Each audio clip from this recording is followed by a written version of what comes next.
L'épreuve de Ayyub. Les exégètes et les historiens ont rapporté que Ayyub était un homme très riche qui possédait toutes sortes de biens. Du bétail, des esclaves et des terres vastes et fertiles situées dans la région de Batna, à côté de Huran. Ibn Azakir rapporte que toute la région lui appartenait, qu'il avait de nombreux enfants et une grande famille. Tout cela lui fut enlevé et son corps fut éprouvé par toutes sortes de maux, au point que les seuls membres restés sains furent son cœur et sa langue, par lesquels il évoquait Allah. Malgré tout, il patienta, espérant la récompense d'Allah, évoquant Allah nuit et jour, matin et soir. La maladie dura tant et si bien que personne ne pouvait plus supporter de le voir et qu'il fut abandonné par son entourage et expulsé de sa ville vers un lieu où l'on jetait les ordures. Personne ne venait le voir si ce n'est son épouse qui, reconnaissante pour sa bienfaisance à son égard, lorsqu'il était bien portant, respectait ses devoirs envers lui rendait visite, le soignait, l'aidait à faire ses besoins, et cherchait son bien-être. Sa situation devenant plus difficile, ses biens diminuant, elle travailla comme servante afin de pouvoir le nourrir et le soigner. Qu'Allah l'agrée. Elle patienta avec lui bien qu'ils aient perdu leurs biens et leurs enfants. Que son mari fût si sévèrement atteint et qu'elle fût contrainte de travailler pour les gens après avoir vécu dans l'aisance, les bienfaits et la préservation. Et nous appartenons à Allah et vers lui nous revenons. Dans un hadith authentique, le prophète paix et salut sur lui a dit: les êtres les plus éprouvés sont les prophètes, puis les pieux, puis les gens en fonction de leur piété. L'homme est éprouvé selon son degré de dévotion. S'il est attaché à sa religion, son épreuve augmente. At-Tirmidhi, 2398, qualifié d'authentique par Al-Albani. Tout cela ne fit qu'augmenter la patience, l'espoir en la récompense d'Allah, la louange et la reconnaissance de Ayyub, au point qu'il devienne un exemple de patience face aux épreuves. Wahb ibn Munabi et d'autres ont rapporté un long récit attribué aux savants juifs exposant la manière dont les biens et les enfants de Ayyub ont disparu, et comment il fut éprouvé dans son corps. Et Allah est plus savant de l'authenticité de ce récit. Mujahid a dit: Ayyub alayhi salam fut le premier homme à souffrir de la gale. Les savants ont divergé sur le temps que dura son épreuve.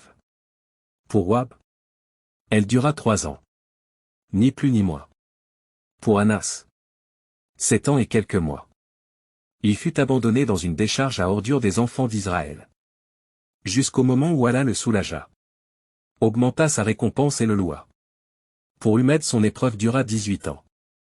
Asudi a dit que sa chair tombait en lambeaux, laissant apparaître ses os et ses veines. Son épouse lui apportait des cendres qu'elle étendait sous son dos. Lorsque cette épreuve se prolongea, elle dit: Ô Ayyub, si tu invoquais ton Seigneur afin qu'il te soulage. Il répondit: j'ai vécu en bonne santé durant 70 ans, est-ce pour Allah si je patiente 70 ans pour lui? Elle cessa de tenir ses propos et travaillait chez les gens et, avec ce qu'elle gagnait, elle pourvoyait à la subsistance de son mari.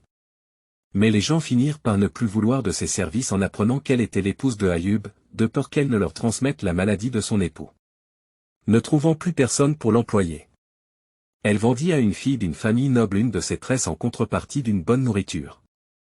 Elle apporta cette nourriture à Ayyub qui lui demanda d'où cela vient-il. Et il refusa de manger. Elle lui répondit: j'ai travaillé pour des gens. Le lendemain, elle ne trouva de nouveau personne pour l'employer et vendit son autre tresse en contrepartie de nourriture. Mais Ayyub refusa de manger et jura qu'il ne mangerait pas tant qu'elle ne lui aurait pas dit d'où cela provenait. Elle enleva alors son voile. Et lorsqu'il vit sa tête rasée, il invoqua en disant: je suis atteint par la maladie et tu es le plus miséricordieux des miséricordieux. On envoya sur Ayyub une pluie de criquets en or qu'il prenait à pleine main et mettait dans son vêtement. On lui dit: ô Ayyub, ce que nous t'avons donné ne te suffit pas. Il répondit: bien sûr Seigneur. Mais qui peut se passer de ta grâce? Abu Huraira rapporte que le messager d'Allah paix et salut sur lui a dit: tandis que Ayyub se lavait, nu, des criquets en or tombèrent sur lui. Il se mit à en prendre à pleine main et à en mettre dans ses habits. Son Seigneur l'interpella et lui dit: ô Ayyub, ne t'ai-je pas enrichi au point que tu te passes de ce que tu vois? Il dit: certes Seigneur. Mais je ne puis me passer de tes bénédictions. Al-Bukhari 3391. Quant à la parole d'Allah, frappe de ton pied. Cela signifie: frappe la terre de ton pied. Il s'exécuta et Allah fit jaillir une source d'eau fraîche. Allah lui ordonna ensuite de se laver avec son eau et d'en boire. Ce qui le soulagea de ses maladies. Ses maux et ses souffrances qui touchaient son corps, extérieurement et intérieurement. Alors lui redonner la santé intérieure et extérieure, une beauté parfaite, et des biens en abondance. Au point qu'une pluie de criquets en or tombe sur lui du ciel.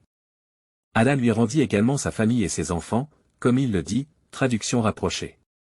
Nous lui avons redonné sa famille. Nous lui avons redonné sa famille et plus encore. On rapporte qu'Allah les a fait revivre ou encore qu'Allah l'a récompensé pour les morts de sa famille et lui a donné une nouvelle famille en ce monde. Et qu'ils seront tous réunis dans l'au-delà. Allah subhanahu wa ta'ala a dit par miséricorde de notre part. C'est-à-dire: nous l'avons soulagé de ses souffrances et guéri de sa maladie par miséricorde. Compassion et bienfaisance envers lui. Et en tant que rappel aux adorateurs. Autrement dit comme un rappel pour tous ceux qui sont éprouvés dans leur corps. Leurs biens ou leurs enfants. Ils ont un bel exemple dans le prophète d'Allah Ayyub car Allah l'a éprouvé plus encore. Mais il patienta et endura jusqu'à ce qu'Allah l'en délivre. Quant à ceux qui tirent le nom de son épouse de ce verset. Rama, miséricorde.